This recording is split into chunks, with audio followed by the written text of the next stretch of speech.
Aaron and Simon with Assets and Arbitrage. Um, Technical production assistant did not clean the camera first, so sorry about that, y'all. Here we go. We crystal clear now. We got our content. Well, he's not our content cousin. He more like content papa, right? Because him and Bless this day network. Yeah. But he's live with us again. Go ahead, baby. You introduce it. Yeah, I mean, we got a legend in the game, as we call him, Isaiah Jackson, but also known as Bitcoin Zay, and somebody we've been following for quite some time. I would say, well, it goes back to maybe 2018. So we got him here just to chop up some good game. You know, he got good game all the time, and we love, if anytime we can, to chop it up with him. And I do want to tell y'all, one of the most important things when y'all are trying to up level and you have influencers like Zay, King Bless, Mass Kaiser, Stacy, so on and so forth. I think it's important that you have a notebook and a pen nearby. A lot of time people think that they can just remember everything. I can watch the replay if I need to be reminded of it, so on and so forth. But a lot of times, especially Zay, they drop these jewels that you just need to kind of write down and take a mental note of, right? Zay often gives you a lot of resources, right? That help you to earn Bitcoin. He gives you little jewels about platforms and so on and so forth. Make this time like your mentorship time, even though you're not doing the one-on-one engagement necessarily. Allow this to be your virtual mentorship time so that you can do whatever he's talking about. He already did it. He long done. You see the proof is in the pudding. Go on and write that stuff down. Make notes of these jewels so that you can get to your up leveling. All right, Zay, go in. Go in. Oh yeah. Well, to steal a quote from Jay-Z, Jay did that, so you ain't have to do that. So that's basically that's what I always tell people is like, man, I already been through the fires. I've probably been through the worst of the worst in this industry and came out on the other side. And most of the time, people, they may know about the background of what I've done in this industry. They may know a little bit, based on the book, or they've seen me in person. But most of the stuff that's happened, I keep it close to the chest. I really don't tell people most of the stuff that goes on because I'm not a big, I don't want to say complainer, but I just don't really tell people stuff that happens, and it'll happen, and years later or months later they'll ask me about it, or I'll tweet it out and they'll be like, that happened? Whoa, what happened with that? And this idea, or this you got pushed away from that, or something happened here. And I'm like, man, I just deal with it. That's all I know how to do. That's all my dad taught me how to do, is nobody's gonna hold your hand, so just deal with it. But we definitely gonna go in and talk about some of the stuff. I was tweeting today, and people were really interested about some of the things that have happened over the years, the last decade, as far as ideas. And let's just jump into some of the ideas that have been stolen, and some of the ideas that have been remixed. The early on, I started in Bitcoin when I was about 23, 24. I was just out of college, just making money. It was, if you read my first book, I was basically broke enough to go back to work. I was, I didn't really have any money. I just had ideas and vision. That's pretty much what I do. And, when I first started out, one of the first ideas I had was, if you go to the grocery store and where you put your quarters in, was it cash points or something like that? Yeah. And they give you, either store credit or they give you, cash. I actually emailed them in 2014 about being able to convert it into Bitcoin. And I wish I still had that email address, because their response to me was like, well, we'll think about it. And because Bitcoin isn't, really prevalent, we can't really do it. And then 4 years later, what pops up? Oh, we got, 800 machines that you can now convert it into Bitcoin. And, what was funny about that was the main contact for that project. He actually DM'd me. He had no clue that I had sent that email. He DM'd me and said, hey, man, I follow you, this and that.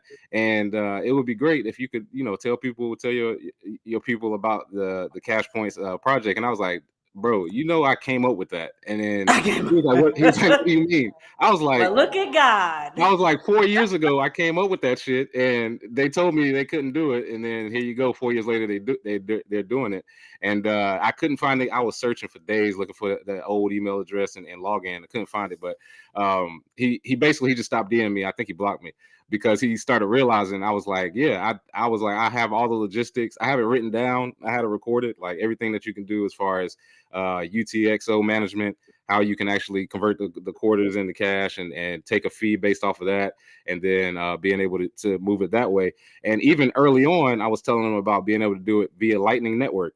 And they didn't even know it. He didn't even know what I was talking about. He just knew Bitcoin. So that's how I But I knew. I bet was you he like, was taking notes. exactly. And I was like, I got some fucking amateurs doing that. And I was like, man, this it is what it is.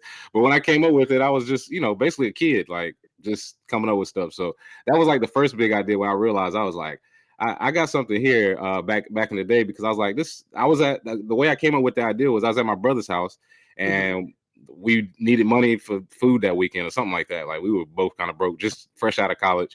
And yeah, we had like this big thing of quarters at his house. And as I was putting it in the machine, I just thought about, I was like, man, I wish I could turn some of this into Bitcoin. That would be so easy. It's just one more button.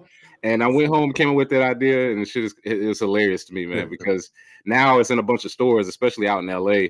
I saw a couple of them, and I was like, just staring at my ideas, man. They're just going down the drain. But I've always been encouraged, because I literally have an Excel spreadsheet of hundreds of ideas. Like I have pages and pages of ideas, but I'm only one man. I can't do them all, whatever. So that was the first big one. Another big one was when the Bitcoin ATM started taking off, or when they first really got started, putting Bitcoin ATMs in the hood. They thought I was crazy. They was like, what? Why would we put them in? I hit up probably 4 or 5 different Bitcoin ATM companies, and I was like, people in the hood need it. Y'all are putting these ATMs in the mall, or y'all are putting them in, big areas. I was like, you put them in the hood, that's where they're gonna flourish. And every time you go to the hood, where do you see a Bitcoin ATM now? If you go to I've been to all the hoods and all the major cities, there's Bitcoin ATMs scattered throughout all of them. And I was telling them that probably this was 2015 or so, 2016. And I was like, yeah, Bitcoin ATMs, you put them in the hood, you'll flourish. You have a lot more stores that need the money, because they were saying we could pay you, between $900 to like $1,200 based on foot traffic to the store owners. I was like, who the hell you think needs the money? The store owners in the hood, they'll take it like that. And that's exactly what happened. Matter of fact, the funniest thing is I used to work at this hood store in Charlotte before I moved to LA. I told them about the Bitcoin ATM. The owner was like, I have no clue what you're talking about, man. Man, I left, came back to Charlotte 5 years later. Guess what's sitting in that store? Goddamn Bitcoin ATM. Matter of fact, I wish I could go up there now. It's by my mom's house. I wish I could go up there now and show it, because I'm like, if they would have listened 6 years before, I could have got credit for that. And that was one thing major during the pandemic. I probably hooked up about 70 or 80 ATMs in the DMV area. Yeah, my girlfriend at the time, my fiance at the time, she was living in Petersburg, Virginia, and it's COVID time. Everybody was scared. Nobody was going outside. I was like 50 Cent, get rich or die trying. I was like, I don't care. I'm in these streets. I'm not scared of nothing. And I was up and down DMV. So if you see ATMs between Richmond and DC, it's a high likely chance I was one of the people that installed it and that put it there, because a lot of the Indian store owners, they listened to me. They were like, you know what? For real, it's like 95% of them were Indian in the hood. They were like, you know what? We get free money off of this. Sure, let's hook it up. And I was like, yeah, I'll do it. Blah blah. Take my fee and I'll be on my way. So the Bitcoin ATMs was huge on that back in the day, and now, I mean, it's sort of taken off. Not as big as I think it's going to be, but still, most places you go, you see a Bitcoin ATM. So yeah, those are a few ideas that were stolen. Another one was the let's see. I mean, I'm trying to recount everything, but I saw one. I was joking on Gentlemen of Crypto. I was talking about how sex workers and people like that, how they were one of the first people to use Bitcoin and use crypto, because it's like a zero-sum game. Like they're basically like, I got to get this money. I don't want people to know about it.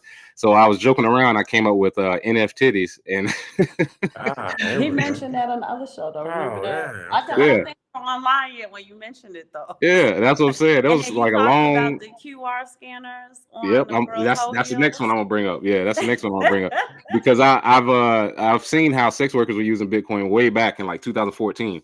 And like Craigslist and a lot of them Backpage, they were using it, and I was like NFTs, and then lo and behold, like 2 months later, somebody was having NFT sale. And then just to throw in quick too, Bitcoin Chris, who y'all had on, when he was talking about feet pics and all that. I was just joking around and said I'm gonna make a platform called Cryptos, and don't steal my shit, people. I'm saying it out loud because I just say ideas and then people will take it. And I'm like, man, I have so many. I've forgot more ideas than most people come up with. So Bitcoin baddies. yeah, and Did you then see what Brendan Dominic said? yeah, He Bitcoin said baddies and start a booze. strip club called Bitcoin Baddies and Booze. That's Oh funny. yeah. Where Well, Jake at? I was thinking of having I always wanted to open like a breakfast, like a 24/7 breakfast place. I want to compete with Waffle House, where it's like Bitcoin baddies and biscuits. And again, don't steal my idea, man. Like I need a trademark lawyer because they come out so fast. Like I used to have I used to have an assistant. Shout out to Wendy. One time when she was working with me, when she started seeing like how many ideas and how many things I'm coming up with, she hit me up one day and she was like, "I need an assistant." Oh Lord. I was So like, tell "Yeah, me a little bit, like just on some serious note, right? uh-huh. As a visionary, Can I say which right before you go in? what, baby? I want to give a shout out to you and your brother Hmm. for trading in quarters Yeah." because when we used to have to do it, we was trading in pennies and nickels. So shout out to y'all for trading in quarters. Oh yeah. That's real. We were a young married couple with a baby. We needed diapers and stuff. Hey man, you But gotta do now what you gotta we do. quarter, we seen a quarter like what? Well, exactly, exactly. But on a serious note, as a visionary, somebody who does have as many ideas as you do, tell me a little bit about your I don't know if you want to call it brainstorming. Does it just come to you? Hmm. And how are you indexing? Because I thought you said an Excel spreadsheet. I don't remember if we were live or not when you said it, but Hmm. just kind of take me through the process for the ideas that you do bring to fruition, Hmm. ones that you have on the back burner that you need to tweak, or kind of like I gotta marinate on this, let it sizzle in my soul a little before Yeah, I move forward with it. So Mm-hmm. tell us a little bit about that process. true. So the first thing is I read all the time. Literally, I read everything. Excuse me. I read all the time, and as I'm reading, I usually I'm old school. Actually, still write down my ideas, handwrite them, because I had a professor that basically was saying you remember it better when you write it. You remember it 3 times, basically, as you're writing it, as you're hearing it, and then when you read it again. So, like he was basically saying, like those that's how you basically can remember a lot of stuff and taking a lot of information. So I read all the time. I see things people are doing, and because I was pretty early in Bitcoin, 2013, a lot of stuff there was no infrastructure really. There was Bitcoin talk and Reddit, but there was nobody really had ideas for stuff. Reddit. Yeah, like nobody had really any real Bitcoin companies yet. Like it was just exchanges really. Yeah, back then So I call them the cowboy Yeah, days. no, cowboy yeah, no, days. it was the Wild West for real. Yeah, Like it it was was wild. I was like, what is that going was on? like Silk Road, Mount Gox days. So I saw opportunity where, as somebody who's been coming up with ideas my whole life, I've always been a leader. I'm an older brother. I always tell people I was captain of all my basketball teams. I've always been a leader, so I've always had to, in my mind, think of ways to solve problems. And with Bitcoin, it was no different. I was like, maybe we should have this. And then if Bitcoin is going to be a part of everybody's everyday thing, then we need to integrate it into everything. So I was thinking of a bunch of ideas, brainstorming. Some of the ideas I will say came after smoking weed. When I used to smoke a lot heavy, Okay. not even lying. It happens. It definitely came from that. George Carlin, he had a good quote where he was saying, "I smoke weed to get the ideas, and then I edit it in the morning when I'm sober." So I would do that. I would sit in the backyard and I would record myself talking, and I would just talk about ideas I have. Like, what if this was happening? What if there was a Bitcoin spaceship, or what if there was a, Bitcoin race cars? That's another one. Bitcoin race car people. I was thinking of that 10 years ago. So ideas like that. That's how I start. I read it. I come up with ideas, smoke some weed, think about it, edit it, and then I put it in this database of ideas that I have. And the ones Okay. that I put first usually deal with education. So anything that's dealing with education, I'm doing Get that now. prioritized. Exactly. Those ideas are coming to fruition now. So, Bitcoin diploma on Wiser. I'm working as a consultant. Being able to have a Bitcoin tour, being able to write the book, all of that was the first idea. So I was able to get those out first. A lot of the other ideas they were on the back burner because, again, I'm only one man. I can only do but so much at one time. And even though I don't sleep much, still, I mean, 20 hours a day, I'm usually working like 16, 17 hours a day, just thinking and writing ideas and coming up with stuff. So that's how I do it. And then some of the ideas that are on the quote unquote back burner, those are the ideas I'm starting to do now. So I'm kind of branching out a little bit. Like I incorporated a Bitcoin boat club in Florida. So for those of us who have yachts or want to get on boats, that's an idea that I was able to bring to fruition without somebody stealing it. And Tell us a little bit more about that, Zay. So sure. people who have yachts, it's a Bitcoin boat club. Mm-hmm. Do y'all like meet up on each other's? Yep. Like, tell us a little bit more about it. How often Yeah. do you meet and stuff like that? Yeah, so Cloud Yachts is a company that was started by my guy Zach in Miami. And he basically wanted to have a Web3 platform for people to rent out yachts and have an NFT where you have access to these yachts. So then I came with Bitcoin and said, hey, if we make it more of a Bitcoin project where you can actually pay for yachts with Bitcoin, you can put hardware wallets on your yacht. You can have meetups and things of that with different yacht owners and clubs because they have money, but they don't really have original ideas. Like when I go to the boat shows in Florida, it's a lot of older dudes. When I'm in the VIPs or whatnot, they usually come to me and they're interested because they're like, what's this young black dude doing in this old white dude arena, basically? Like yachts in Miami is like old white and Cuban dudes. That's like an old money industry. Like most of them dudes been rich since the 80s. Like they always, come up to me for ideas. So I thought about it. I was like, they want to learn about Bitcoin. We have yachts. We have the company where our yacht is sitting in Miami now. And, I was like, well, let's have a Bitcoin boat club and we can basically have all this stuff on the yachts. And then to take it even further, be able to have people to rent out their yachts for Bitcoin, pay for it, and whatnot. So we're in the preliminary stage. We just incorporated it in April of last year. We're working out all the kinks. So this summer we can get busy for real. But yeah, that's just another idea that I have just sitting there. Like most people probably didn't hear of it yet. And then we got some merch coming with that. I'm goofy. I always play around. Basically, Bitcoin Boat Club is like ask about my BBC.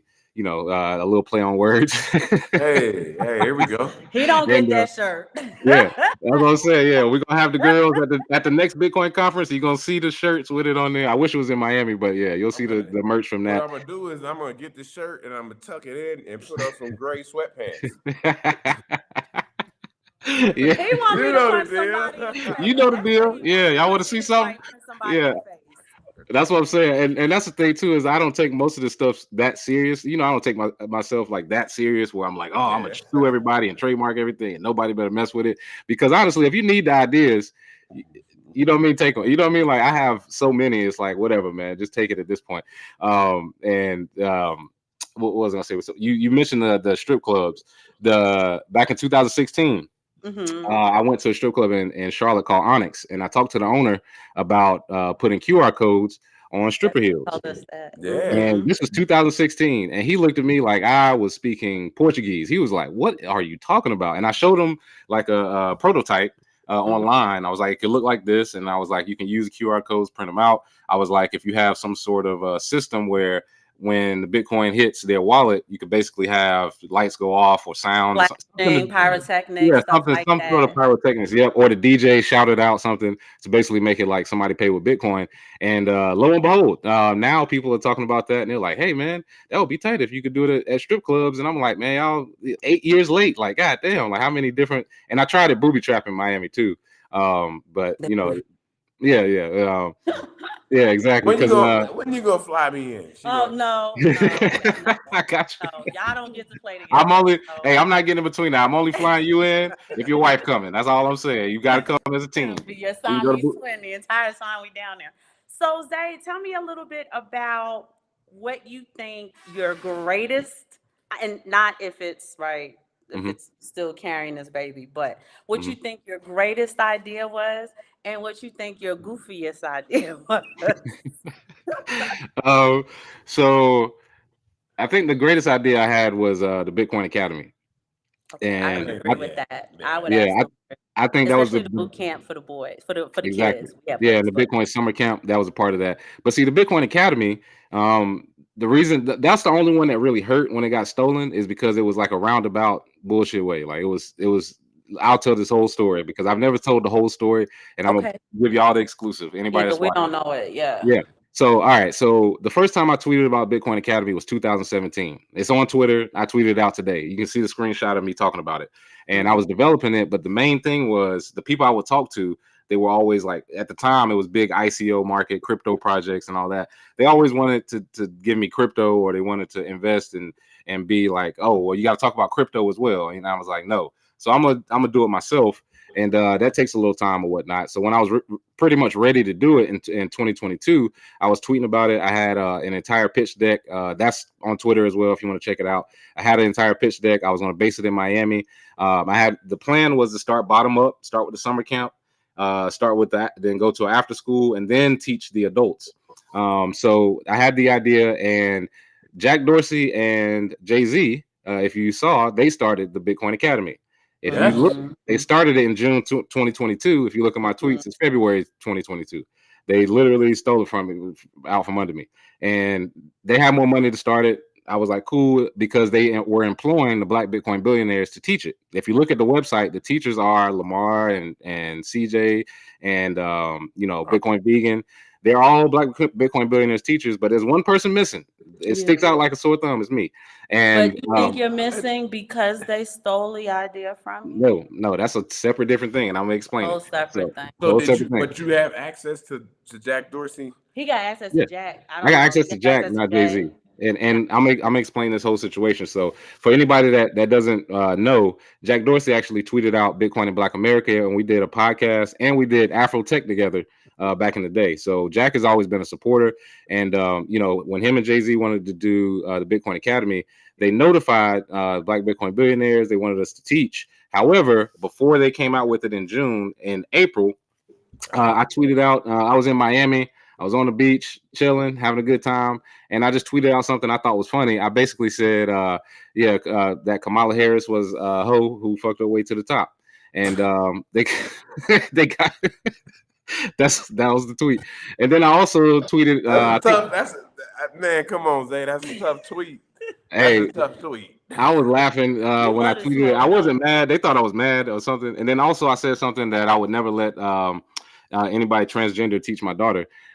So those two things, those are the two tweets that Jay-Z saw. And he didn't talk to me. He talked to Lamar and other people from Black Bitcoin billionaires.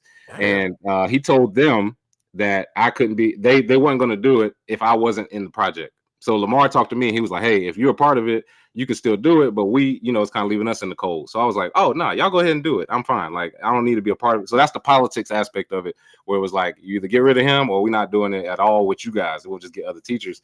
And shout out to them, because they, like I said, they're great teachers. They can do just as well as I can. It was just a roundabout way they did it. And it sucks because it came directly from Jay-Z. And he was mad, I think, because his mom is gay. And and then Kamala Harris is Democratic Party, who I think they support. So it was basically like, we can't have this guy around, whether it's a joke or not. But his wife, the whole Renaissance tour was for that community. So exactly. Yeah. And that's what I tell people. I'm like, free speech ain't free. If you actually just want to say something, I was like, that's what comes with it. That's why I don't complain, because if you want your freedom, stuff is gonna come with it. You can't sit there and complain like opportunities went away, blah blah blah. And a lot of people were confused because when they came out with the Bitcoin Academy, they were like, oh yeah, that's Zay's thing, right? And then they were looking, they were like, you're not a part of it? I was like, no. And if you look, when they did the Bitcoin Academy, they did it wrong. So if you look at the follow-up to the Bitcoin Academy, there's articles, which I said, I just posted on Twitter a few minutes ago, articles saying that it didn't go well, that some of the people didn't, like how it was done. And I was like, yeah, because they did it wrong. They didn't, I came up with it. It's a bottom-up approach. You start with the kids, because I've been in education. I've been teaching since I was 14 years old. I was teaching third graders in my mom's summer camp when I was 14. I've been teaching my whole life, going on 20 years now. I was like, I know how it works. If you get kids excited about something, they're going to go home and tell their parents. Then you teach the parents, because the way parents a lot of times absorb information is they hear it and then they're like, well, I got to go to work tomorrow, so I'll deal with it later. You tell kids, they get excited, they'll go home and they'll stick to that for weeks, months, maybe the rest of their life, because you inspired them. And then their parents will be like, my kid loves this thing. Well, they talk about Bitcoin, they're talking about mining, they're talking about trading, they're talking about wallets. What is this? I need to learn it. And then you go up from there. And if they would have had a bottom-up approach instead of going to Marcy projects and teaching adults, they got bad press because they're like, why are you in the projects teaching people who don't even have any money? And I'm like, exactly. Teach kids who have the thought process of I'm just a kid. Yeah, like, I'm just a kid. Right? I'm learning. Exactly. They did it wrong. And that was the problem. I'm like, and even Ryan, who's in Black Bitcoin Billionaires, he's a great teacher. I was talking to him at the Black Blockchain Summit. I was telling him, I was like, y'all could teach it, but I was like, they basically set y'all up to lose because now the brand is bad. Like the Bitcoin Academy brand looks bad, and I'm like, it's like Blue Magic, man. Like Denzel was saying, American Gangster, man. It's like, I don't care what you do, call it red dog shit. Just don't call it Blue Magic. Like, call it something else. You messed up the brand. So even if I wanted to do it now with a similar name, Bitcoin Academy is gone. But I have another idea for that. I guess I can say it here, but it's going to be an educational media and investment platform all in one. That's like nice. we already talked about the media aspect, the education aspect. I worked that out, and then the investment part I'm working on now, called BIT. So and that's actually, I've already got all the paperwork on that. So that's if you get that going, holler at us. Holler at us. Or whatever Yeah. you need. Yeah, True. we Okay. got time, man. We can have. He said we got time because I told you the Gestapo over here going to throw it on my to-do list. Yeah. I got you. And I see Goodness saying, don't beef with Jay-Z or whatnot. I'm not beef. I'll never beef with Jay-Z or anybody else. Like I don't have beef with It's just anybody. something Like that happened. it just happened. Yeah, it happened. He had his reasons, and then, like I said, it's not like I was mad at Lamar and them for teaching it. Like, oh, y'all backstab. Like it was just that's what it was. That we had to do it, and it was by my own doing. It wasn't like somebody else tweeted it. I didn't get hacked. I did it. So it is what it is. But that was probably my favorite idea. The goofiest idea.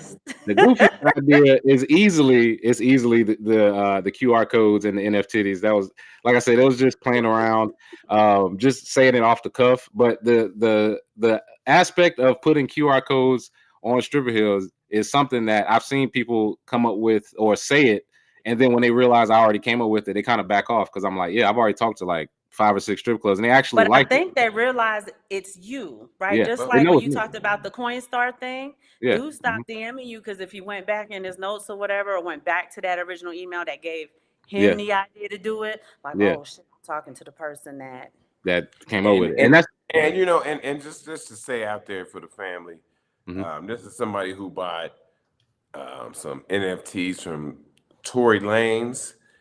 I figured if he was hear me out, right? It was $1.99. Yeah, that's what they say. And I said, you probably going to prison. And usually when they go, with the YSL RICO charge and somebody else got a RICO, I'm kind of thinking like y'all clout going to keep building because, academics is on top of this and this body's on it and whatever. So I bought 5. And for $2. And Tory didn't even know what they was. They tried to ask him. I went to a conference in Miami, where Bitcoin Rodney's conference. I went there in Miami. Tory Lanez was there, and they asked him on stage about it, and he couldn't even describe what an NFT was. All he knew was he made $1 million in 10 minutes. Like he was basically that's right. Because we didn't make no. Yeah, nobody else made money. That's the problem. You understand my rationale because I told Simon didn't even know about the whole, what happened with him. I didn't even know about that stuff like that. So he was like, "What the hell are you doing?" I said, "No, wait, hear me out. Yeah, this is what's going on right now, and if he end up doing the time, and Rock Nation got involved, and so I just kind of thought like, shit." Even if we made $25 each, I only paid $2 for this thing. I didn't make any money, Zay. Hey man, I already could have told you. Yeah, I could have told you that was coming, man. They got in, got out like most big musicians.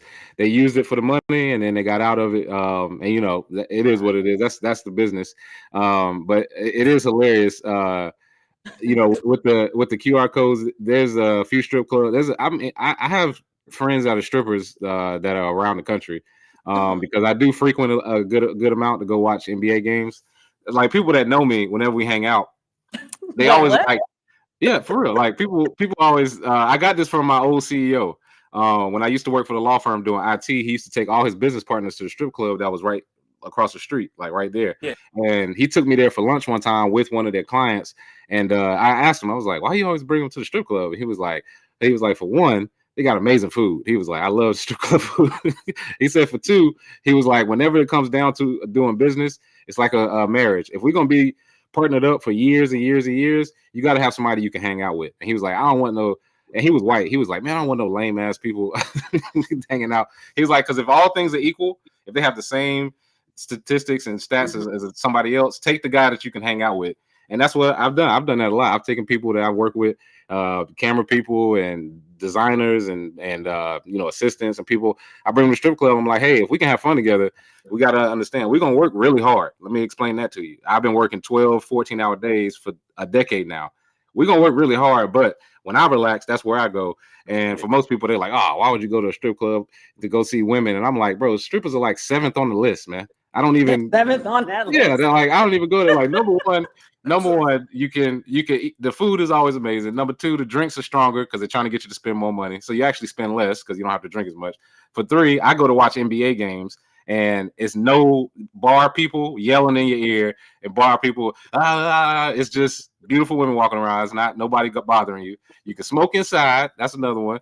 I'm an old man, so I don't know any new music. So I'll be in there Shazamming everything. I've been examining all the new music. Like people think I'm playing. I'm like, bro, if you come with me, that's what I do in there. And then at the same time, if you actually talk to some of the girls that are in there, because I don't care about the sexual aspect. Like, bro, I've been going to strip clubs since I was 17, which I know is illegal, but I've been going a long time. I don't care about the sexual aspect. A lot of them have a whole bunch of cash and don't know what to do with it. Like I probably put on at least 50 strippers around the country on Bitcoin, right in the club, right? They'll pull their phone out. I'll show them. I'm like, on Cash App, which is another idea. Me and Lamar were the first 2 people to send a Bitcoin transaction on Cash App. So every time you use Cash App and you see Bitcoin, think of me. That was me and Lamar. So let me add. I wanted to ask you a question because that's interesting what you said. Did you need to read the chat or was no? The chat? This is too much. There's too many nuggets right now. When the nuggets slow down, and yeah, and I mean, I'm done with that aspect, but yeah, I've done that there. And another thing too is people are like, why would you, kind of live this DJing life? And I was like, look, man, I read a lot about Jesus. My mom is huge Christian. She's like Jesus' cousin. We were in church. If we weren't playing basketball, we was in church. Like I learned a lot about Jesus, and Jesus went and talked to the prostitutes. He talked to the people in the hood. He went and talked to the people who were considered lower class. And I was like, tax collectors, the sinners, all the sinners. I was like, what y'all don't understand is I have consulted Fidelity. I've consulted Cash App and Coinbase. I've talked to, all of these big investment companies, and they're cool. But that's not what Bitcoin was for. Bitcoin was made for regular people. So why the fuck are y'all not talking to regular people? And then most people are scared. They're scared. They can't go to the places I go. They can't talk to the people I can and relate to them the way that I can, because no matter how much money I make or how popular I am or what TV show I'm on, I'm still regular Zay. I always will be. I have a very funny, joking family that always keeps me level-headed, because it doesn't matter what I do. I'm getting roasted at the family reunions the same way I'm gonna roast them. We always keep each other level-headed, because I got some famous people in my family, former NBA players and former athletes and people that are pretty famous now, but we always keep each other level-headed. So there's nothing you can really say to me as far as like, oh, you should only be working with this type of brand of people. And I'm like, nah, man, I'm with the people, brother. It is what it is. So go ahead, baby. You go ahead, sweetheart. I was gonna ask you because you said something interesting about do your business and you handle business. To shout out to our good brother Kevin Samuels, rest in peace to him. He would often say that men should be 90% focused on their passion. And he said a lot. Titties. Yeah. So too many people are chasing something else, and you just said that. So can you go in on that? That men should be level set and focus on their passion. And part of that drive that allows you to like have all of those ideas and work it, like there's a discipline there that comes with that. You don't just let the idea fly across the radar of your mind and then keep it pushing. So we would like the audience to kind of hear a little bit about that, because a good part of our show, in addition to Bitcoin and stuff, is the life portfolio. In addition to your investment portfolio, is your life portfolio and how you operate, how you think, how your mindset is. So we would like for you to go in on this, because like I said, there's not a lot of visionaries out there.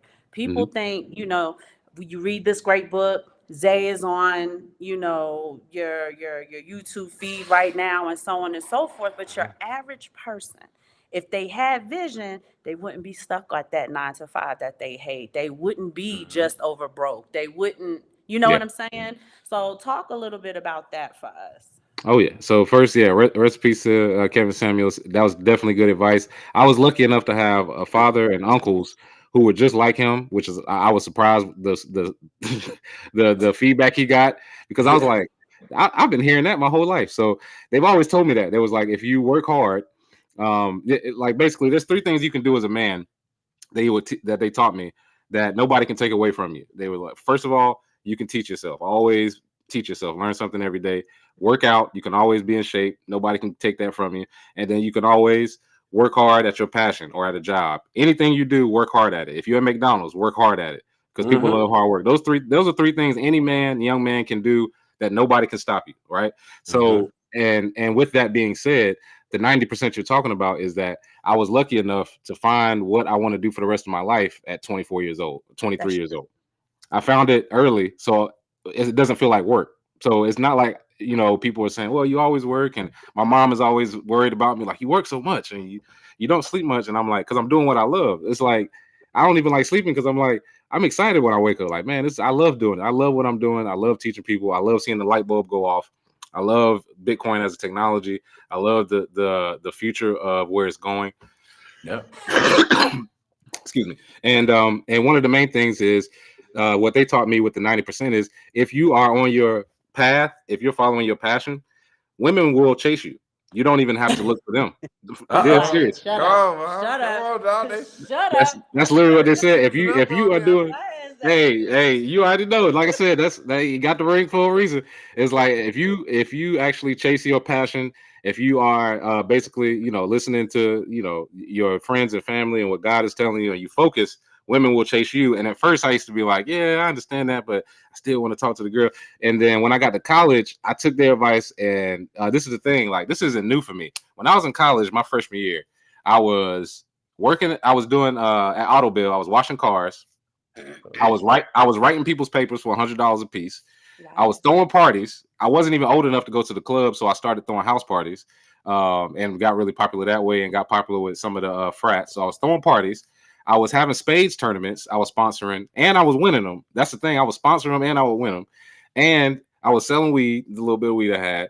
And on top of that, I was Uber before Uber. I had my Ford Explorer. What I would do is I would take people to the club at 10 o'clock from 10 to 12, and then I would pick them up between 2 and 4. And it was $20 a ride, and I could fit 4 people. So it was basically $5 a piece, or if you had less. So I was Uber before Uber. I was doing that because, again, I was 17. I couldn't go to the club. So I was taking people to the club and doing that during the week. And then on Saturdays, I would throw parties, and then I would work during the day on weekends, washing cars, and then all of that. So I've always been a hustler because, like, if you've grown up without money, you don't really want to go back. Like, that's what I tell people is like, No, and you're right about that, because I tell my children, and I tell it, I'm telling the truth. I said I've had a job since I was 10 years old, from me too. having a Yeah, I was 8. paper route all the way up. And when I got to college, you couldn't work, and I played basketball in college too, as well. Mhm. And it just, you didn't have the time to really just get a job per se, Right. so you had to figure out ways to just get some money, right? Hmm. Yeah, and in college, that's the only time in your life you're going to be around that many people consistently all the time. That's where you build a customer base. And I kind of wish I knew about Bitcoin in college, because I would have been on that too. Like, I graduated in 2011. So what I mean, like, I could have found out about it, later in college years, but I would have been on that too, because, again, like I said, if you've grown up without money, or I mean, we weren't poor, but what I mean, lower middle class, working middle class Yeah. family, and you're like, I want to get this myself because my parents, they put me in a position to do it. You understand that you don't want to go back to how it was, and you want to build a life for your family and for your future generations. Well, you got to get out there and get it. Nobody's gonna give it to you. I mean, especially as a man, ain't nobody giving you nothing. Like, I've worked so many jobs. Man, I don't think I've done at any point in my life since I was 17 done or worked anywhere without having at least a second job or a second or third side hustle. Like, and I'll be 35 this year. So we're talking about like an 18-year run of literally, like I said, I'm used to working 10, 12, 14 hours a day. And some people are like, I don't understand how you have that work ethic. I'm like, the drive you got to have to do this comes from doing what you love. And when you know what you want to do with life, that's how it comes. So yeah, now I mean, Kevin Samuels gave great advice. My uncles, my dad, they are all businessmen. They work really hard. My grandfather, he was a businessman. My great grandmother, she ran a club back in the day. I come from a entrepreneurial, tough, hustling family. That's why I don't. When people give excuses and they say how bad things are, and I'm like, sure, but it was always bad at some point in history. Anytime in human history, it was always bad for somebody. It's like figure out how to not be that person. Even politically, I don't even like politics that much, but even politically, they're like, oh, if this person's president, it's gonna be terrible for everybody. I'm like, it don't matter who was president, somebody got rich. Every 4 years or every 8 years, it doesn't matter who was president. Somebody got rich. Somebody created value somewhere. Find that value and figure out how to get something from it. So I'm doing that now, and now I feel like I have like 20 jobs. I do a bunch of stuff, but I love it. Like I said, I love what I do. Go ahead, you go, sweetheart. No, I was going to ask you because we've seen you for many years, and you.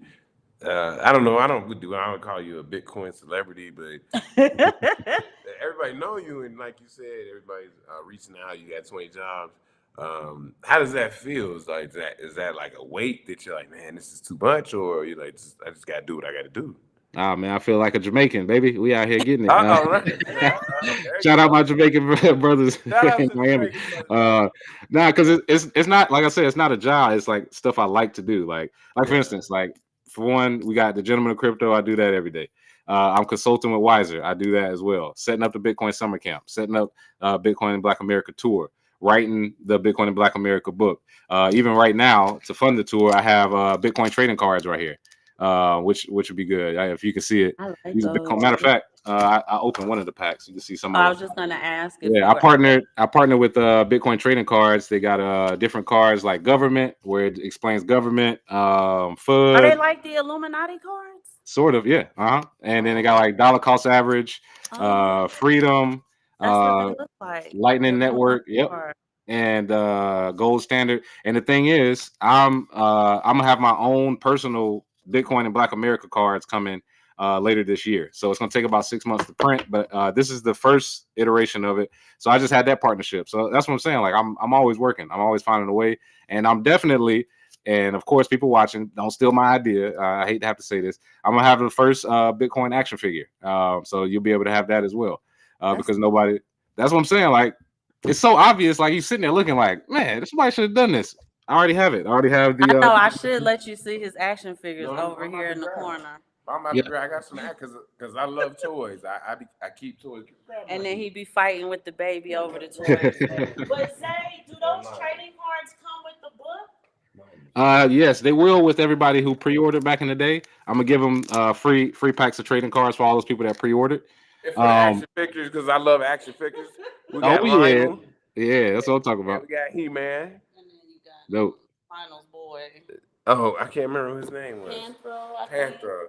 Yeah, I love action figures, so make it. So definitely I'm gonna be on that. On top of it. Yeah, that's what I'm saying. So I've never stopped running out of ideas. I'm always working on something, as well as establishing. Bitcoin. One of the big things I'm doing on the book tour is establishing Bitcoin clubs at HBCUs. So Johnson C. Smith in Charlotte, I'm working on them. Florida Memorial, I'm working on that. So again, I'm always working. That's why when people say they're busy, I always be like, "Are you really?" He laughed. I'll be like, "All right, I guess." You know what I mean? Like, because I know what busy is, brother. Like, I know what it's like getting on a flight at 6 a.m., landing somewhere at 9, working until 12. Getting a couple hours of sleep and then working on an idea so I can fly out to some. You know what I mean? It's just I know what that feeling's like. But when you're doing what you love, it doesn't feel like work. So again, that's some of the stuff that I'm working on and we'll have this year and next. And on top of that, not just that, the Bitcoin Academy, even though the brand is kind of messed up, I have something similar coming, but it's going to be even bigger than just one academy. It'll be international. And working with my guy Ray Yusuf, who owns No Ones, he's built schools in Africa already, and it's going to be big. I'll just say that. That's the former CEO of Paxful. Former CEO of Paxful. Yep, he's a good friend of mine. We talk at least once every couple of weeks, every month. Go through ideas, and he's somebody like me. I got basically a 7-year plan because Agenda 2030. is where things can get sort of shaky. So we have a Dicey. 7-year plan. Like we got to get it done in 7 years. So I'm going even harder because now I have a daughter as well. I'm like, I can't just be a sitting duck and just let stuff happen to me. So yeah, that. And then of course we talked already about the farm, having having Bitcoin type farm. Yeah, like Because we're gonna having try to replicate that here on our property. But before you go on, Zay, I just want to catch these two people in the chat. It looks like they pre-ordered your book, but their address changed. Oh, it's fine. We're gonna send out. I have all the email addresses, so we're gonna email people Okay, good. to re-put in there because we have all the back orders and whatnot. Re-put in your address if it changed. If it's the Do you same, need the then two people in the chat, or are you just gonna do that in general? yeah, just do that in general. Yeah, when the book, Okay, when the awesome. book drops, you all will be the first to receive it, and we'll handle all that on the back end. So yeah, you're good. Even if you move, that's fine. Okay, awesome. Yeah, Don't forget us in Mexico because people be of having course. trouble sending stuff. Oh yeah, of course. Yeah. I'll make sure I got you I guys. want a physical copy. I will get the Kindle because my the Mhm, first book you wrote I have on Kindle. I didn't know how to get the copy mhm. international, unfortunately. But I Send wanted to me your mailing address. physical. Yeah, send me your mailing Won't address. be long. I'll send Yes, it. I was just gonna read. I was gonna read some of the comments. Godson says Zay's a hustler. A Yeah. hustler, baby. And somebody Hey called you man, an OG, hey triple man, OG. my pops from Somebody said Harlem. Bitcoin BBLs. Hey man, my pops from Harlem, home of the hustlers, man. He taught me the way. What, Bitcoin BBLs? Yeah, but yeah, it's been and so Yeah, and they got their address changed. So I do yeah. have another question for you because I'm going to respect your time, but I think it's important. Since education is the foundation of, I want to say, your passion, your drive, your motivation, obviously one of the best ways to get education out there is through media. And many people who are on, and these are just the people engaging with us, this isn't even the amount of people who are just sitting here watching us right now. They engage in multiple content cousins here on I'm trademarking that, right? That's mine, content cousins.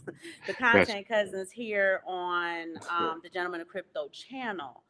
I always ask this, but I think it's important that I do ask it every time we get a chance to talk to you, to tell the audience about the vision you have for the channel. I know we said we're thinking about, when I say we, like I'm in on these conversations, I'm not y'all, that you're thinking about changing the name. Right now it's the Gentleman of Crypto Network as Yeah. far as the audience and the content cousins are concerned, but I want you to, that is a vision and a half. Yeah. In addition to, now I'm hearing about the investment, and there was Mhm. a third aspect. What was the third aspect? It was investment, media, and Education. Yep. education. There you go. Yep. So Bitcoin education, investment, and then technology. Yeah. So So bit. tell Yeah. us a little bit about the media part, the branding, your vision, where you'd like to see it go, a little bit like that.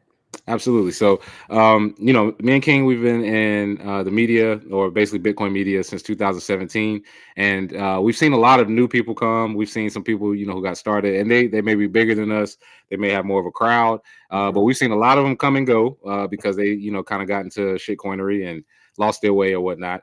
And one of the main things that we wanted to introduce is that, It's you not know, funny.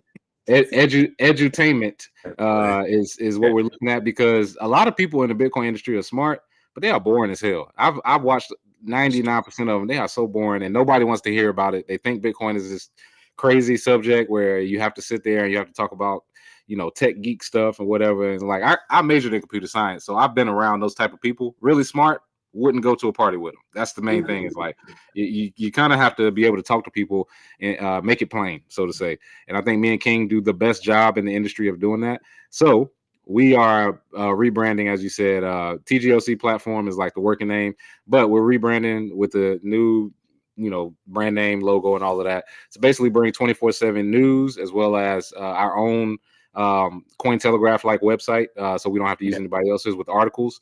We have so many talented writers, so many talented media and content creators that we want to bring on, that are all doing sort of their own thing. But we're basically going to form Voltron of the content creators that we think are pretty good, including ourselves, including the Gentleman of Crypto show, and have a media company 24/7 and have it internationally, because we'll own our own platform. Because the backstory to that, when we started discussing it, it started when I was on. I don't know if you remember, I was doing community crypto on CoinDesk. Yes. I do remember So, that. for those of you who don't know, I got fired from that back in November 2022 for some allegedly anti-Semitic tweets. Again, like I said, I've been canceled. I don't know. I lost count, probably a half dozen times, and that's what comes with freedom. Because if you say stuff and people don't agree with it, they soft as hell. People soft as hell nowadays. You say something and they don't agree with it. Oh, well, I'm gonna fire you. I was like, whatever, man. This is like my 14th job. Like I said, I don't care. That was like play money. So the big thing with that is once after I left, I was like, I've learned about the production side of it. I've learned about A rolls and B rolls and how to write a script and how to. I have the producers for CoinDesk. Shout out to Jordan, shout out to Mel. They're still good friends of mine. They didn't even agree with me getting fired. We have the resources to start our own platform, and we can do it in a way where it's not so boring and not so monotone and not so tech focused for people. Most people are not tech focused. Most people don't even know how to use the computer right now. And you're going to introduce something that's even more tech focused, or financially, most people don't understand money, and you're going to introduce something that's even harder. Like, no, we're going to break it down. We're going to have shows that reflect that. We're going to have shows that I think are definitely more entertaining, cooking shows, shows, interviewing on the street, family shows like you guys, beginners, some for the intermediate, some for experts. We're going to have college students, young kids, older people. We're bringing in Granny Crypto. We're bringing in, Bitcoin billionaires. We're going to talk about the business side of it. We have a show we're looking at now with the DeFi side of it, with Reggie Middleton and others. Like we have so many ideas we're putting there, because I think we can have a 24/7 platform where you can just you'll get alerts, and your favorite show or something you want to listen to, have that there, and then also have the articles to assist you as well. And I think as a media platform, CoinDesk has been bought and paid for a long time ago. A lot of these media platforms, they've been bought and paid for a long time ago. So they can't really say what they want to say. So what happens when you have your own money? And you can say what you want to say, and you can say the real. You can say no. This company's trash. We're not gonna work with them. No, this wallet is garbage. We don't use it. You know what I mean? So, excuse me. So those are things that we're working on with the media company. And I just, like I said, anything that I see that I don't like, I'll just try and do it myself. Like even with the books, when I first wrote the book in 2019, there might have been 5 Bitcoin books out. The only good one was Bitcoin Standard. The other ones were boring and kind of all over the place, and they would talk about every type of blockchain, and I was like, nah. So even when I wrote Bitcoin in Black America, half of the reason I wrote it is because I was like, well, there's no good entertaining books out there, and and that speak plainly. Because if you read my book, you can see it's like me talking. Like it's not like a academic PhD level, because most people don't talk like that. I'm sorry, but no, that's just not how most people operate. And I wanted to make it kind of funny and throw stuff in there, just like the second book. I got stuff in there that's funny, anecdotes and ways that I talk. I started the book off with I was broke as shit, like what I mean, like stuff like that. I'm like, we know what that feeling is like to be broke as shit. We all know that feeling. So just resonate. So let me ask you a question. When you wrote Bitcoin Black America, how were you received? Initially, Black America. How did they receive it? Like, I remember when it caught on, but what was it like before it caught on? Well, it was funny. I was in LA at the time, and I took it to a store, a couple bookstores, and the first way it was received was, well, isn't Bitcoin failing right now? Because you got to remember this 2019, we're in the middle of a bear market. They were like, Bitcoin failed already. I thought Bitcoin went away. I thought Bitcoin was over. That's the first thing people were saying. I was like, no, what are y'all talking about? Yeah, they dead serious. Like the last bookstore in LA. What was the other one? There's like 3 or 4 I went to, and they were like, we thought Bitcoin was done. We thought it was over. So at first they did not like it. They just thought Bitcoin really was like over with. They thought it was just an experiment and pump and dump. And excuse me, the media did a good job of marketing it that way. Like Bitcoin is over, it's a crash, it's over, it's all these. They did a good job of that. But like I said, I'm a hustler, baby. I used to park my car downtown LA, pop the trunk, and sell it to people on the street. No permit or nothing.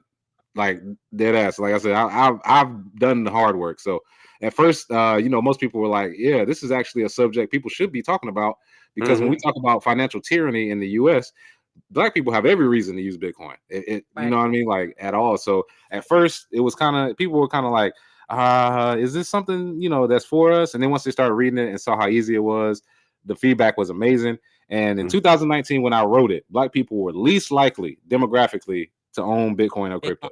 Yep.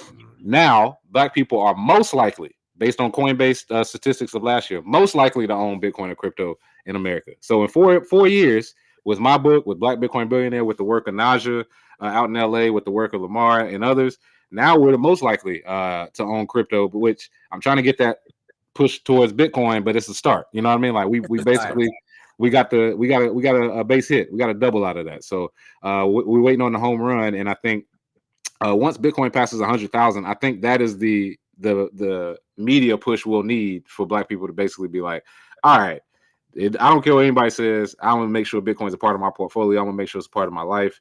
I got to learn about it at this point because nothing gives you better promotion than the price. I can talk till I'm blue in the face. I can tell you everything special about it. I can say God sent it himself, and people still won't listen until they see that price. It's just how humans operate. Yeah. So I was gonna read a couple other comments, and then, like you said, we're gonna let you get up out of here because I know you got some other things to do. But and like you say, Bitcoin, the exchange. I tried Shango. Okay, Bitcoin Shango. I try to tell people what is it. If the TV says it's bad, you know it must be good, and that's true, right? If the propaganda is that no, stay away from this, run towards it. Exactly. Yeah. Who is this? It looks like Bergtown Music Group said Bitcoin is reparations. I've heard that argument multiple times. That's the fifth chapter of my book, Bitcoin and Reparations. Okay. Yeah. It basically it talks about the legality of it, and then it talks about the logistics. So even if you're owed something, doesn't mean that you're going to get it. So I basically argue for Bitcoin to be a placeholder for whatever you think you owed. You know, when you read the book, you'll see whatever you think you owed, you'll get it back through Bitcoin, because the same people that perpetrated it in the first place, BlackRock and all these major corporations, they're going to have to pay you for the rest of your life. Let me ask you, because there's always that movement out there about the FBA and lineage and stuff like that, and receiving reparations by proving your lineage, but just saying this is reparations for everybody, or is it a lineage type based of reparations? Yeah, what I argue is that if you feel like you are owed reparations, which legally, I mean, you can make the argument because Jewish people, Chinese, Japanese, they've gotten reparations, they've got money, whatever. But logistically, what I argue is if you actually want your reparations in the form of money, you're only going to be able to get it through Bitcoin, because even if you get it through cash payments, they're going to give you an airdrop CBDC, and the dollar is not going to be worth shit. Like that's when they're going to do it, is when the dollar is below tanking and nobody wants it. And like the form of a stimulus, you think? Yep, in the form of a stimulus, but it's going to be, I think, CBDC, because then they're going to be able to track it. It's going to be a trick behind it. There's going to be some, or UBI, something that moves us closer to communism. Penalization if you don't behave, incentivized. Exactly. Yeah, that's what I argue. Mm-hmm. Yeah, the trick bag. Like, if they haven't given it to you already, I mean, they're playing, and I see the FBA movement, the ADOS, they always arguing online. I don't get involved with that. Black people yelling at other black people, you ain't black as us, you blacker than them. I'm like, oh, okay, all right, whatever. But I just look at things logically. Like, they're playing in y'all's face. I was born in 1989. That is the year John Conyers introduced a bill to have a study for reparations. And you'll see this in the book when I describe it. I'm 35. I'll be 35 this year. It's been 35 years, and they just now approved the study in California, and they just approved it, I think, 2019 in Congress with the Black Caucus. And I'm like, they playing in y'all face, because they just sent $17 billion to Israel without question, and they've given reparations to other groups, and I'm like, legally, you got to understand what black means. I describe what black actually means nothing in the law. That has nothing to do with it's impossible to put yourself in a group based on a color, so to say. So just like white doesn't mean anything except for what was put into the law. Yeah, so a lot of that stuff, it's workarounds, but in my opinion, I was like, if Bitcoin isn't a part of that, y'all are just speaking to the wall, because they ain't giving y'all shit. I don't think y'all realize it, but it's people twice my age, almost 3 times my age, still arguing for this. And I'm like, at what point y'all gonna do something about it? Like, are y'all gonna actually get it for yourself? Or, I mean, I wouldn't say, like, yeah, are you gonna wait? I mean, are some people actually thinking like, free at last? One day we're gonna be free at last when they give us our money? Like, I mean, I guess, but you can win a lawsuit today. That don't mean you can win a $10 million lawsuit. That don't mean you're gonna get it today. You might not get it for another 10 years. You know what I mean? Like that's just how the game goes. So I'm a realist. Like I said, I come from a family of truth speakers who speak directly, and that shit is goofy. We look goofy begging for that shit. I'm gonna be honest, and I'm just coming up with a different solution so that you can get it, and in another way. And for some of the people that lead that charge, I just want to introduce myself to them and be like, hey, this is another avenue where you could get it. The Tariq Nasheeds of the world and Dr. Yeah. Umar and some of the other people that I've spoken with. But I don't Tariq disagree. Nasheed got a line in the Max, and we don't understand it because we love Tariq Nasheed. Shout out to Max Tariq keeps Nasheed. trying to hook me up with him, but I think he's scared off by the Bitcoin aspect because, like most black people, they got bad media. See, Yes, everybody yes. lost their money. See, black people, they tried to get into crypto and then they lost all their money. And I'm like,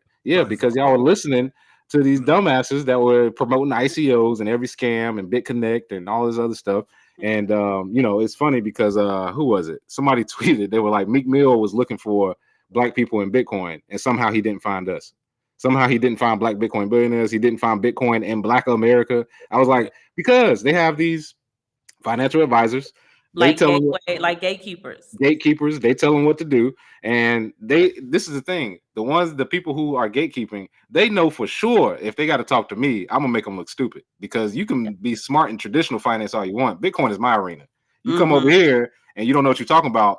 Then Meek Mill gonna be looking at them sideways like, hold up. Like, I'm paying you all this money and you don't know nothing about this. Exactly. Yep. And that's why I'm always sad that Nipsey Hussle passed, because I had a line on Nipsey Hussle. I dedicated the first book to him because I had a line on him to meet him shortly, because he died in March that year. I was set to meet him right around the time I put out the book. That's why I was like, I'll never leave something on the table again. Like, I kind of pushed it off because I'm like, I live in LA. I'll go see him. I seen his brother at the store. I used to go to Crenshaw Well, store. nobody could have known that. Nobody could have known, but I was kind of pushing it off. Like, I could have done it sooner.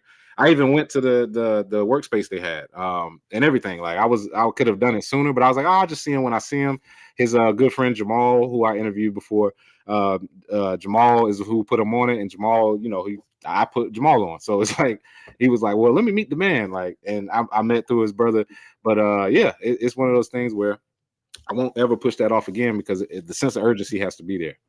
I'm not gonna. I didn't want to keep you because I know you got to get up out of here. I'm gonna give a shout out to Bitcoin Shango for the 20 years of military service. We always shout out our military members. We always shout out them. And we're gonna go ahead and let you go. I would ask if you could just stay for just like a couple 2 minutes. Oh yeah. We closed down live, and I had a couple questions for you. But thank you so much for kind of sharing, because he caught it on Twitter. He was like, Aaron. Hey, real quick, letting people know, trading cards. Like I said, this weekend, 100% of the proceeds are going towards the Bitcoin Summer Camp. They're $8 a piece, 20% off. They're $10 usually. But yeah, great gift for kids, great gift for yourself. Just DM me on Twitter. Because I got a box full sitting right here, and I'm about to just start sending them off this week to give to people. And then now, did you say you sending them off with the books, or this is separate? This is the thing. If you pre-order the book, you're gonna get free trading cards anyway. Okay, I thought you said. Yeah, okay, exactly. So, but if you haven't, from back in the day, if you want to purchase them, like I said, just hit me on Twitter. We can handle the business there, and I'll be shipping them all off next week because these are really cool cards, and you learn a lot. The books or the cards? The cards, sorry. The cards are ready to go off next week. Okay. And we're looking for updates with the book. With the book, yep. The publisher. Gotcha. And if people like for the the Bitcoin camp, is this going to be? Are we going to be able to do it like via Zoom or something like that, or it has to be? So we'll have 2 in-person sites, and then it'll be a hybrid. It'll be online and in person. So Miami and Charlotte are going to be the 2 sites where we have it. We're thinking of a 3rd location. We're going back and forth. Baby. Right now we're going back and forth between LA, Atlanta. We'll see. But all of that information will be on bitcoinandblackamerica.com. I'm updating the site now for the book, the trading cards, the action figures, the summer camp, the Wiser Bitcoin financial. Everything is going to be on Bitcoin and Black America's new site once it's up. So we'll have everything running. 2024 is going to be a big year. Appreciate you guys. All right, right, you just guys. We'll see y'all yeah. Saturday. I don't know what Mhm. time yet, so don't be holding me to the time with the streams, y'all. Just stay on with us for a second, Zay. We appreciate all your work, your information, your knowledge, your wisdom, your scholarship. And don't be Thank you stealing very his much. ideas, y'all, right? Yeah, We was yeah. just telling a story. It was story time. We'll see y'all Saturday.